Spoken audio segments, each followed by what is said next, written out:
first things first, you're going to want to obtain MS-DOS games.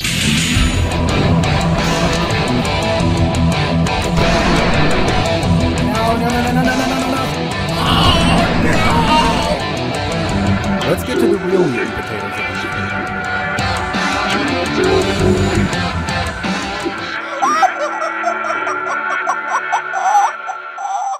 certainly be a motive, but she did also give birth to his only child, who he should have been there for. That was his biggest crime to me, was killing himself instead of being there for his son. At least in my eyes. I listened to all the tapes from Huey, Strangelove Paz, and even the briefing with Peace Walker, but I found no evidence of anything else that really condemns Huey much other than being a bit of a cheat in terms of how he gets his success in robotics. I think his main issue is cowardice, hence suicide when faced with himself.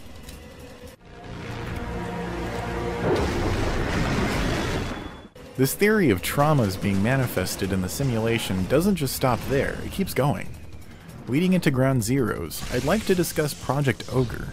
This paragraph was written directly by Cypher with some modifications by me for reading aloud, and does a great job of explaining what Project Ogre is seeming to be at this point.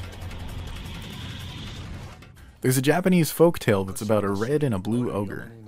When you think about it, Konami is the red ogre, a lonely, misunderstood beast who'd only had his brash instinct as a means of communication, in the end only wanting people to like him. However, due to the Red Ogre's nature, people feared him and despised him. Kojima, on the other hand, is the Blue Ogre, the friend of Red Ogre, or Konami. The Ogre of thoughtfulness and serenity, cunning and resolution. The two ogres' opposites allowed them to become great friends, and Kojima was made vice president of their digital arm. Then one day, the Blue Ogre, Kojima, asked for his friend, the Red Ogre, to run him out of town. It was all the Blue Ogre's plan, and in the end, whilst the two stayed friends, the Blue Ogre left in isolation. In other words, Kojima formed his new studio leaving Konami, the Red Ogre alone again. The Red Ogre, curious of the Blue Ogre's absence, scoured the world day and night for his friend. As Python and Selkin have pointed to in some of their videos, namely the Ultimate MGSV analysis, it seems that Big Boss is stuck in this virtual purgatory, forced to relive memories extracted from his brain, as well as Grey Fox's. You can check out their videos covering the pictures, commissioned by Jordan Vogt Roberts, but I did a much more thorough job in part 2.5. I covered this picture which seems to be Grey Fox committing seppuku, a form of a warrior's death to retain their honor. In this picture, you can see the grids of the simulation confirming these theories unofficially, as well as it matching the scenery in MGSV, which Python and Selkin did point to. The simulation of MGSV seems to be based in the concept shown in the movie source code. Okay, that they made comparisons to where pilot Coulter Stevens has been lethally maimed and is living on life support through what initially seemed to be a virtual simulation connected directly to his brain. He's being made to go back into someone's memories, which turns out to be essentially a bridge to other realities, where now Coulter Stevens takes on the persona of Sean Fentress, a man who dies in 8 minutes from the memory of his death. At the end of the movie, Coulter is able to disable both of the bombs, stop the bomber, and create essentially a time paradox, but instead of that causing time and space to fold in on itself or just the simulation to end, it ends up creating an entire other reality. This is the same theory that is used to justify the pseudo-historical recreations such as Deja Vu and Jamais Vu, and the other side ops, that these events happened in a world created from paradox after paradox. Next, I'd like to share a few theories from Absolutely Nuclear on the NBGO subreddit. I tried asking him for permission and got no response, but I figure it's easier to ask for forgiveness than permission in this case since I didn't get a response for several months and the topic is actually over a year old. He'll get a link to it in a PM after this is up, and I'll explain that I did try and ask for permission several months ago, but never got a response and decided to make these findings more public as I feel it's not only important to the ruse, but to my audience who may not use Reddit. You'll find a link in the description for a full write-up. I'm personally finding myself going on it less and less lately, but it still is a great source of info for the ruse. Anyway, here it is, a 3-part write-up by Absolutely Nuclear. Enjoy. 1984 by George Orwell is one of Kojima's obvious inspirations for not only this game, but MGS2 as well. It is referenced repeatedly throughout the game, and its themes are used periodically throughout the series. But the specific theme I will be focusing on is the theme of what truth is. 1984 takes place in a dystopian London controlled by a government group called the Party. The main character in the story, Winston, works for the Party in the Ministry of Truth. For the Ministry, Winston has to rewrite things like news articles, books, etc. to fit the needs of the Party's current motivations. The Party can never be wrong. If a member of the society is caught against the interest of the Party, they erase that person. So it would be the Ministry of Truth's job to find all evidence of said individual and rectify all data to make it so this person never existed. The people would be forced to believe it because the Party is never wrong. Doublethink. Doublethink is the power of holding two contradictory beliefs in one's mind simultaneously and accepting the both of them.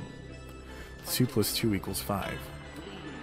The Party says this is the truth, there is no evidence that exists saying otherwise, and everyone else believes in it, therefore it is true. Any contradicting belief is independent of the Party, and therefore wrong. In the novel, the world is divided into 3 territories: Eastasia, Eurasia, and Oceania. London is part of Oceania. For the duration of the first half of the novel, Oceania is at war with Eurasia. Everyone believes and accepts this as fact. Halfway through, this truth changes. Oceania becomes at war with Eastasia. The Party changes the truth. The truth is they were always at war with Eastasia. There is a brief adjustment, but through doublethink, the people adjust and accept this truth almost instantly. The Party controls the truth. They attempt to eliminate all ways of disagreeing with them, and goes to extreme lengths, such as removing words from the dictionary. They cannot be proven wrong if the words don't exist to do so. Total information control. So who does this sound like to you in the Metal Gear saga? Cypher. The Patriots AI wish to control the flow of information in MGS2. Right. You seem to think that our plan is one of censorship. Are you telling me it's not? You're being silly. What we propose to do is not to control content, but to create context. Create context. The digital society furthers human flaws and selectively rewards development of convenient half-truths. But what does that have to do with MGSV, which takes place in 1984? Think about something with MGSV. Despite there being a build-up to a war with Cypher, we never really see Cypher the whole game. We're not at war with Cypher, we're at war with XOF. The narrative of the game is tampered with. Every major plot device in the game has some capability to alter perception, manipulate the truth. Big Boss's mental health, the shrapnel horn, the third child, words to control the subconscious, parasite therapy. The skulls can literally control soldiers with them, but not Big Boss. Why? Think of all the crazy contradictions in the game. I'm gonna rebuild it. I'm gonna make him give back our past. There's no war with Cypher. What about him? Yeah, took some shrapnel to the head. Kaz looks directly at you, the medic, but needs to be explained by Ocelot that you are not Big Boss. He was right there, he should know this. The real Big Boss is working separately from us to create his new nation. But until it's complete, we support the other Big Boss. The Phantom carries on his legend, his meme. That is Big Boss's plan. Green soldiers, blue soldiers. Kaz is wearing sunglasses and ground zeros. Flashback to the otherwise. The downfall of Big Boss. Takes the moral high ground every time. Still young. You have plastic surgery. You don't have plastic surgery. Direct time contradictions. Just go along with him for now. Eliminate Skullface.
The final piece that connects the series.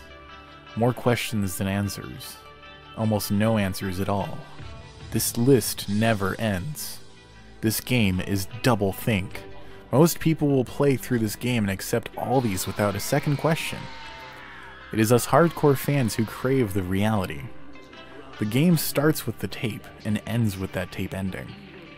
The duration of that tape contains the entirety of the events that we see in the Phantom Pain. This tape contains the narrative, I'm theorizing, that Cypher wishes us to believe.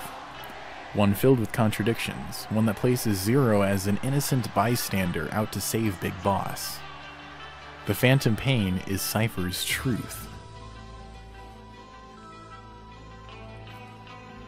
Metal Gear games tend to overload the player with information. There is so much information in the game that even single frames could hide details. Earlier games tended to shove all of the information into the player through extensive cutscenes. But this game is different. This game uses audio recordings, and the cutscenes cannot even be taken at face value. The pause cutscenes straight up are not real. The ending of the game contradicts the opening, and the flashbacks directly contradict Ground Zeroes. How the hell can we walk away with any sort of truth? I don't think we really can. But I believe this game does have a way of subliminally communicating with the player. Colors. Using colors in Metal Gear games is no new thing, particularly in Peace Walker. The good guys are titled in yellow, while the bad guys are titled in red. I believe this idea of communicating moral intentions through red and yellow is used in this game, particularly with the apparel and clothes. Always around the neck for some reason. Kazuhira Miller in Peace Walker was yellow in the title and had a yellow kerchief. However, in this game, it is theorized that Kaz could be behind a lot of the bad things happening.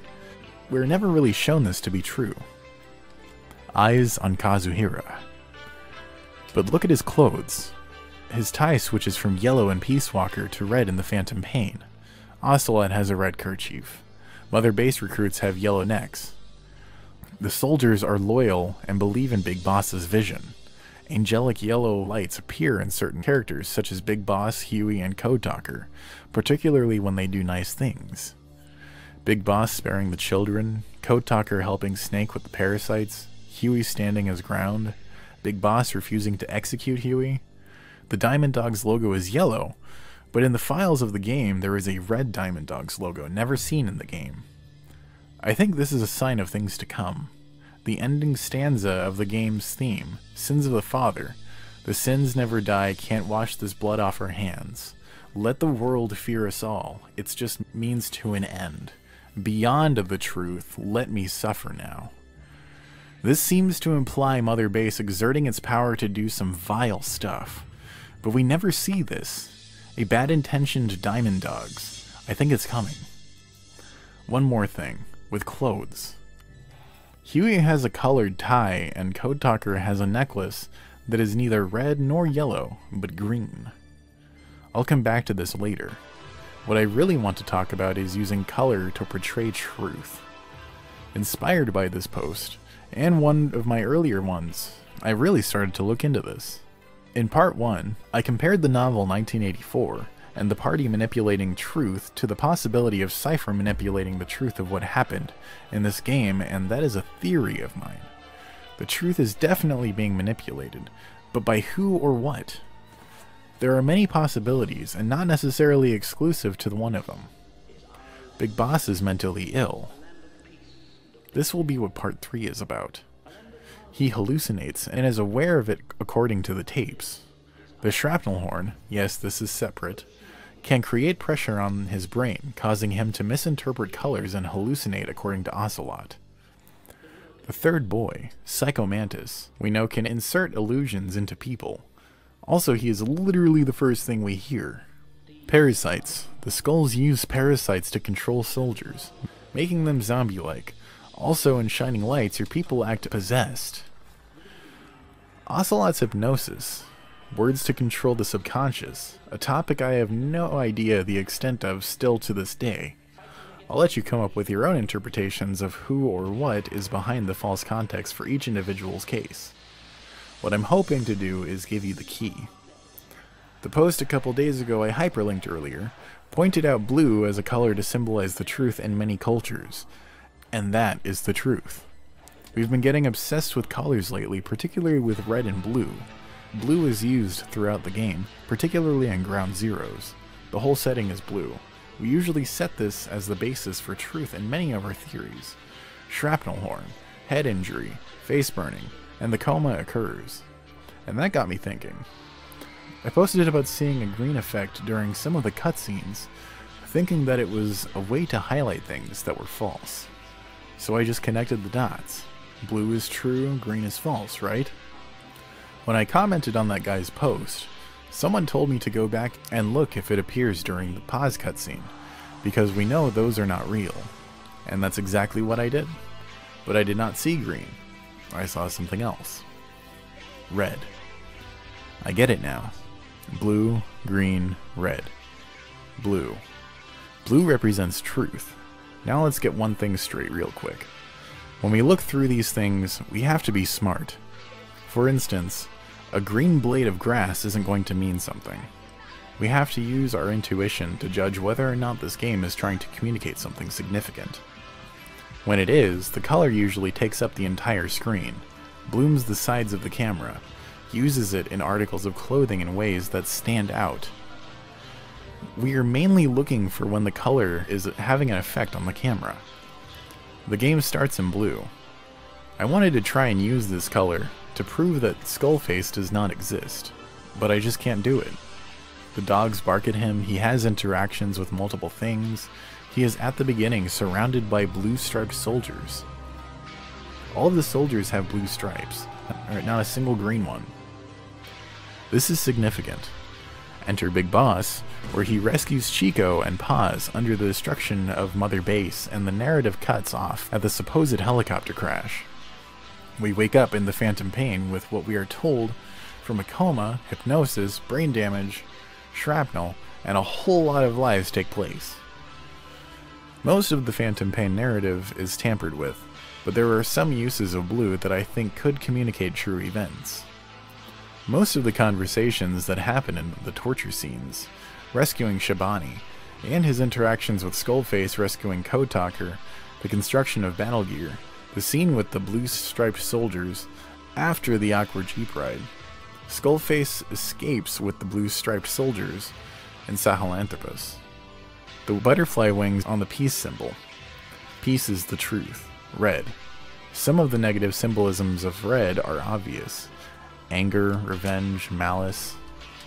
So how many times am I going to talk about red in this post? I used it earlier for symbolizing evil intentions. So now I'm using it again for lying? Well, think about this. The red characters, Kazuhira, Ocelot, Eli, his hat, are the characters that ritualistically lie. They do something to your eyes? No, it's just bright is all. He is most likely behind the quarantine platform and the children's escape given the dialogue. Eli holds the third strain and hates you. Ocelot lies in every single game he is in, the whole time. Lying and bad intentions are pretty synonymous, so where does red come up? We know Paz still being alive is a lie, we know the tapes lie to us, we know the helicopter crash is a lie given how we see Big Boss looking out of the chopper after the explosion with his burnt face. So, when are some of the other times that this happens?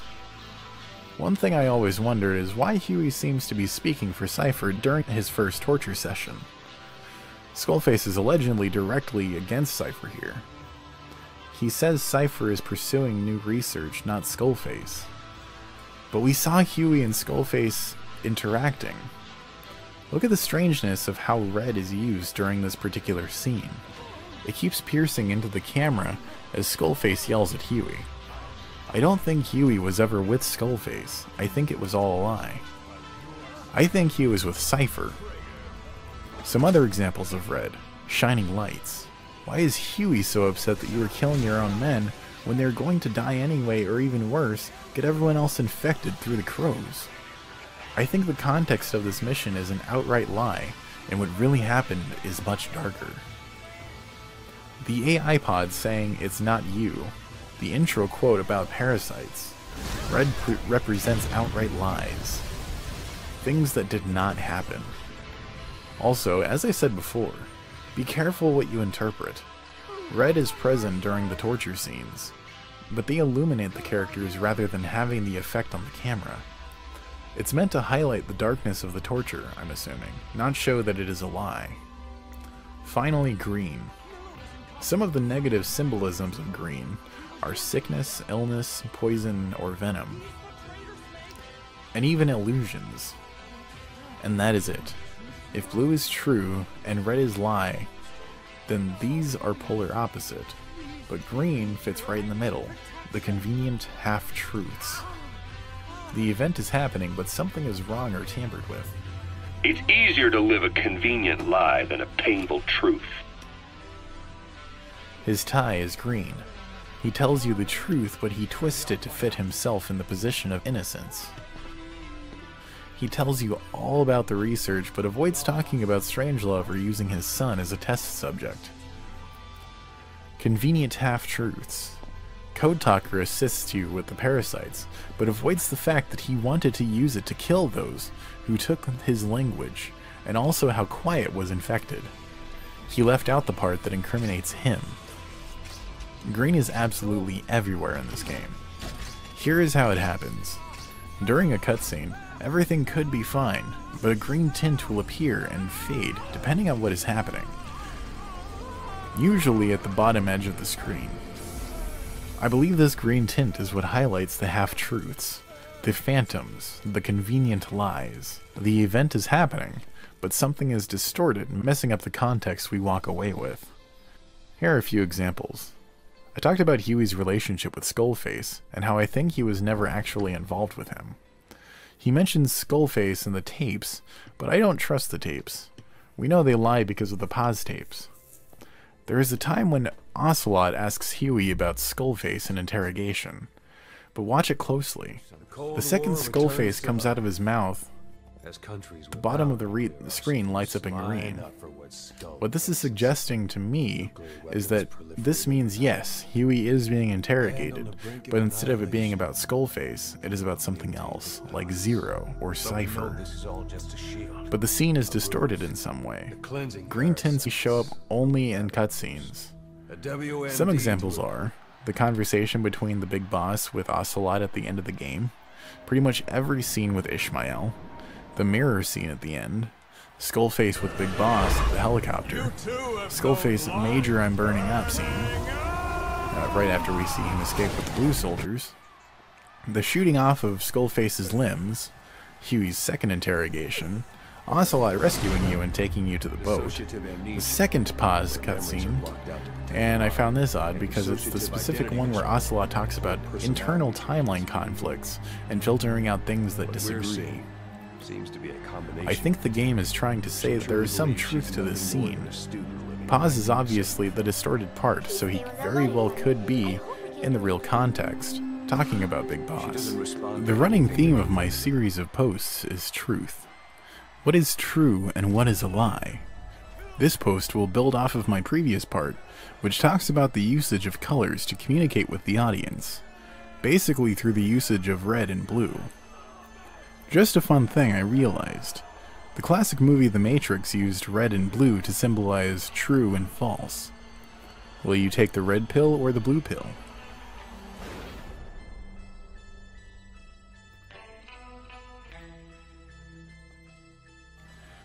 This is your last chance. After this, there is no turning back. You take the blue pill, the story ends. You wake up in your bed and believe whatever you want to believe. You take the red pill, you stay in Wonderland, and I show you how deep the rabbit hole goes.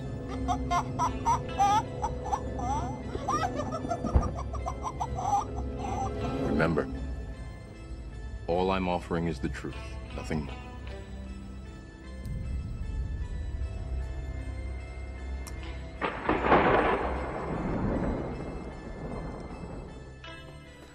So in the Matrix, red is used to symbolize the truth, while blue is actually used to symbolize lies. Well, for this game, that is reversed, or mirrored if you want to stay with the game's themes. Red stands for lies, while blue symbolizes the truth. I won't be talking about red in this post, but blue and green. In the last post I said that green could be used to symbolize illness, sickness, and illusion. Keep that in mind. I always wondered if there was something in Ground Zeroes that we missed.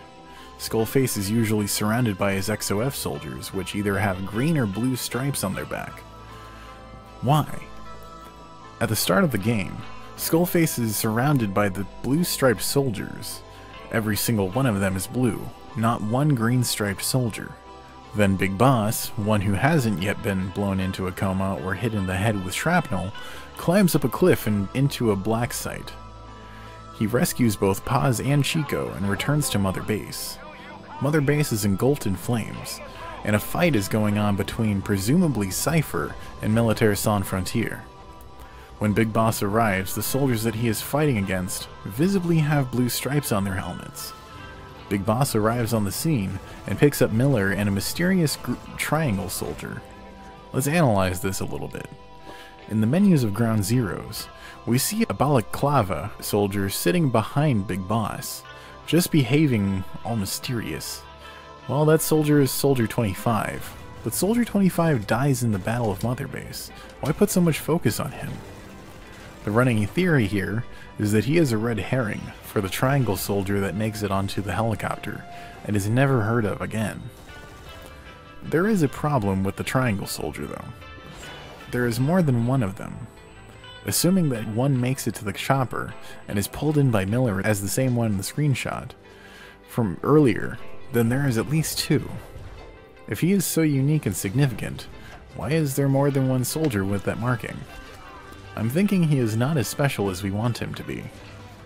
Okay, look at the general placement of the enemy soldiers real quick. Remember that crane that falls and capsizes the strut? It landed pretty much right on top of them, so they should mostly all be dead. The usage of green and red. Some of your soldiers during that fight have green grenades on their backs, while others do not, such as our favorite triangle soldier. Our buddy, number 25, has green grenades on his back and it is shoved straight in your face before he dies. Remind you of anything? Now look at Miller when 25 gets shot. This footage is slowed down so you can see better. He pulls the triangle soldier in, but doesn't seem to react to a guy dying just inches away from him. He even looks away as if his guard is down. And that's just it. Soldier 25 is significant because he doesn't exist. 25 gets shot, and Big Boss turns, screams, and starts shooting at a surprisingly large amount of enemy soldiers. All had you perfectly in their sights, and no one else to shoot at, so they should have had you. Miller urges Big Boss to get into the helicopter, and Big Boss turns around and gets pulled in by Miller, the soldiers he was shooting at, and the bodies on the ground. Why do they suddenly seem to be gone when the camera turns back around, towards the strut less than 10 seconds later? There was 7 of them, and 3 bodies. Now, your brain will tell you that they fell into the water, but wait a second, look at the way the strut is sinking. I sped that up so you can actually see the direction better. The strut is falling towards the direction of the helicopter. In other words, those soldiers should be falling towards the helicopter, so it's really hard to explain their sudden disappearance. I don't think these soldiers exist either. But if that's not enough proof, it gets even better. Alright, on the strut there is a container on your side of the platform. A cargo container. Take a look. like the ones we spend a lot of time extracting in the Phantom Pain for resources. It's clearly a cargo container, and it's clearly made out of solid material. Keep your eyes on the container on the left side of the screen and watch this. I slowed this footage down so you can see it better. You thought they came around the corner, didn't you? They just straight no-clipped through that damn wall. There is solid proof that these soldiers are fake. Now, I tried to find one instance of these soldiers having green stripes on the back of their head, but I couldn't find it. I'm pretty confident this is the case. The helicopter that crashes into you has these soldiers in there too. But they phased right through solid material once, why not again? So what does that mean? Following my prediction of green symbolizing illness and illusions, I believe these soldiers are hallucinations. Phantom soldiers hiding in plain sight. Even sometimes alongside real ones. So I am suggesting that the green striped soldiers in MGSV are hallucinations, while the blue striped soldiers are real. The blue ones can be seen talking and interacting with things. That mission where you meet Skullface on the helipad, all the soldiers are green, not a single blue one. The third child appears. The bottom of the screen is green, too, until he does that weird voice hypnosis thing. That whole Jeep ride is eerie. I think the ride is some crazy delusion. And at the end, I think Skullface whispers into your ear and triggers a flashback to a previous moment in the timeline. That would explain why the striped soldiers switch from green to blue, and then we have the fight with Sahelanthropus.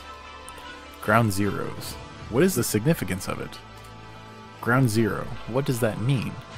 Well, no nuclear bombs went off according to Wikipedia. Generally, it is also used in relation to earthquakes, epidemics, and other disasters to mark the point of the most severe damage or destruction. First off, if Big Boss is hallucinating in Ground Zeroes, and the protagonist is hallucinating in the Phantom Pain, doesn't that kind of imply that the protagonist could be one and the same? At first, the idea that the ending of We Are the Medic not being true was fought like nothing else, but I think we are slowly coming around to it. Just yesterday, someone posted those icons hidden in the files. Venom Snake has the 3-strapped eye patch, whilst Big Boss has the 2-strapped eye patch. Venom Snake smokes the Phantom cigars, whereas Big Boss only smokes the real ones. Venom has shrapnel, Big Boss does not, so we must be the medic. Whoa, whoa, whoa, hold the phone, cut the video. So I'm not really sure where I fall on who we're playing as. Just a reminder, I'm still reading the 3-part write-up from Absolutely Nuclear, and this was posted in March of 2016. There's various theories that have surfaced since then, 3 of which I really believe are possible. We are Grey Fox, aka the medic who saved Big Boss.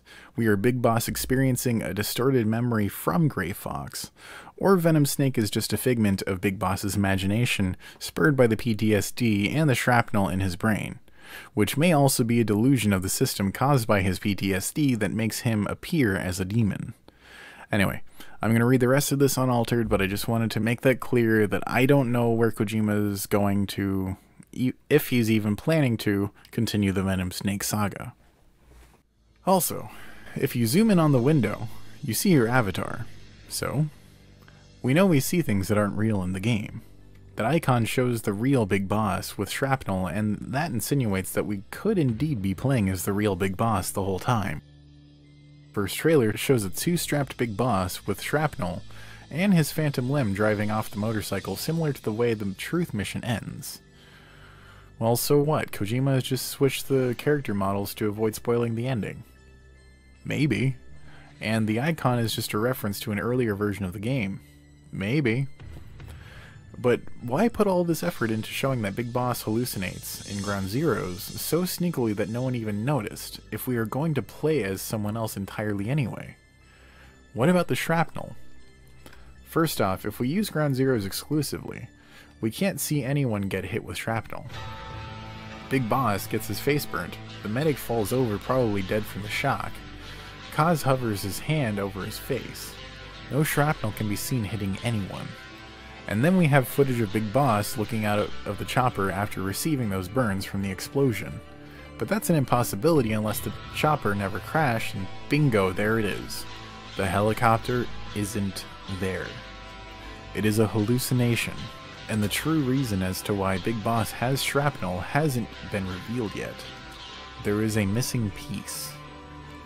So my interpretation of Ground Zeroes is that there is a catastrophic event that happens to Big Boss, a ground zero for him. That event is not the chopper crash, because it never happens.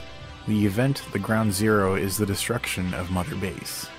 Big Boss spent all that time building up his nation only to witness it get destroyed.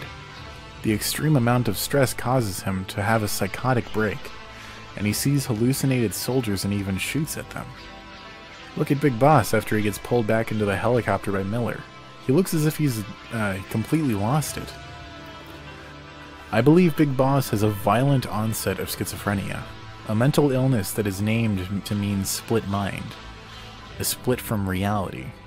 I think the V symbolizes that split.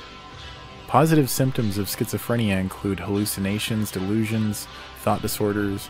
Some negative symptoms include flat effect, reduced emotion and facial movements and the tone of voice, monotone, alogia, speaking very little, lack of motivation, and problems with memory. Who does that sound like to you? Big Boss doesn't talk very much in The Phantom Pain. There are pills that look like antipsychotic drugs scattered on the table in the opening. The song that plays multiple times, The Man Who Sold the World, is a song often interpreted to be about schizophrenia. We know he hallucinates Paz and her tapes, so I think Big Boss becomes very mentally ill. And we play as that same mentally ill Big Boss in The Phantom Pain. There can only be one Big Boss. Screw the damn medic. Now add this to whatever causes him to get shrapnel in his head. Psycho Mantis's illusions, exposure to parasites, possible hypnosis and brainwashing by Cypher. What the hell is a reliable source of information in this game then? I have no idea. I think the colors might be there to help, but I still can't say for sure. I think there's a very good chance though. I might have gotten some or all of that wrong, and I hope you guys look deeper into it. One last thing to connect to part 3 with part 1. A theory I have is I think that you waking up in the hospital is one of the latest parts of the timeline, not the beginning. We wake up in that hospital that is owned by Cypher.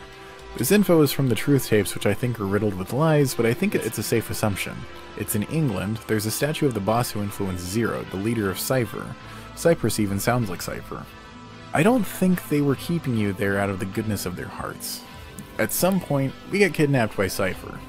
They sure as hell didn't rescue us from a chopper crash that never happened. So what did they do to us if there is no second Snake? I think they brainwashed us by removing themselves from our recollection of events from the timeline of the game. That's why there are so many contradictions.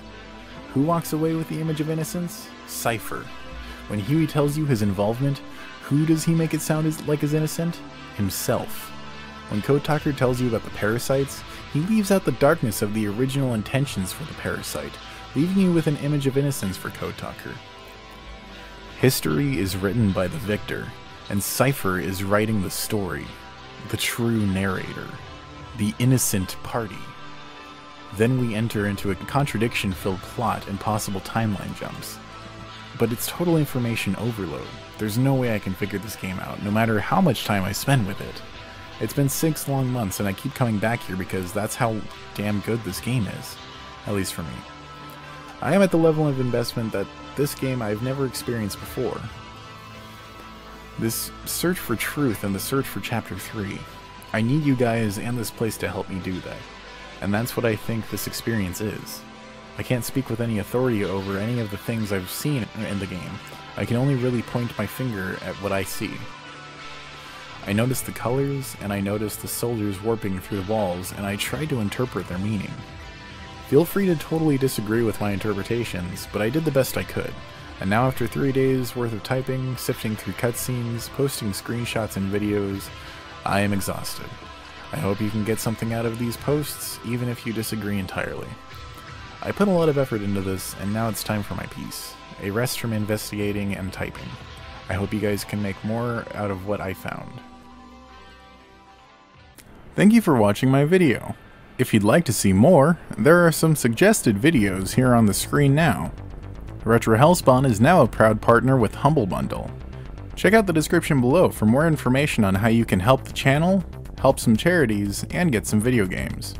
Anyway guys, until next time, this is Retro Hellspawn, signing off.